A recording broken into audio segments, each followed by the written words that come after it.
Баршаңызға қайырлы күн, каналға қош келдіңіздер. Бүгін сіздермен қыс мезгіліне арнап үй жағдайында томат жасайтын боламыз. Помидорды 4 бөлікке бөліп, еттатқыштан өткізіп алдым. Болгар бұрышын осы видеодағыдай кесіп алдым. Және де кастрөлге помидорды құйып шегілген. Жақсылап бір қайнатып алдым. Қайнаған соң болгар бұрышын салып, жақсылап араластырып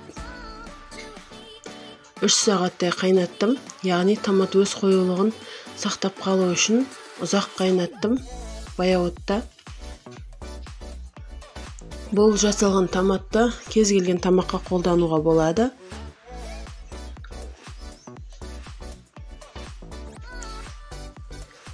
Татымына қарай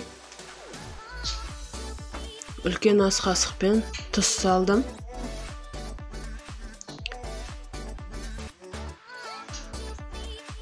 Байқасаңыздар, мұнда жаңағы алғаш құйғанға қарағанда томат жаңағы тартылып қоюлығын сақтап қалған. Үй жағдайында 70% уксусты қолдандым. Одан үлкен ас қасыққа толмастай етіп салып, татымына қарай қостым.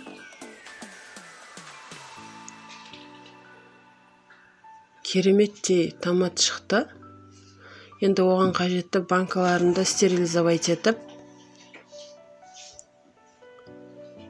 қақпағын және де банканы жақсылап өңдедім. Қажетті заттардың барлығын өңдеп алдым.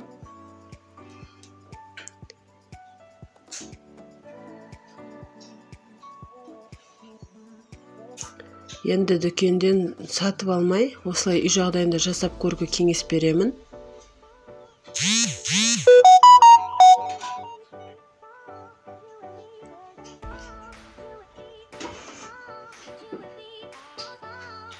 Осылай томаттарымызды құйып, банканың қақпағын жақсылап мықтылап бекітетін боламыз.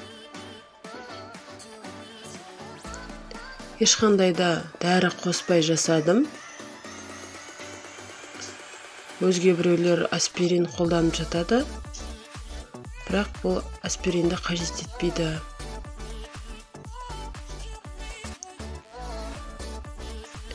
Болған соң осылай төңкеріп қойдым. Ұнаса каналыма тіркеліп, лайк басып, комментарий қалдырыңыздар.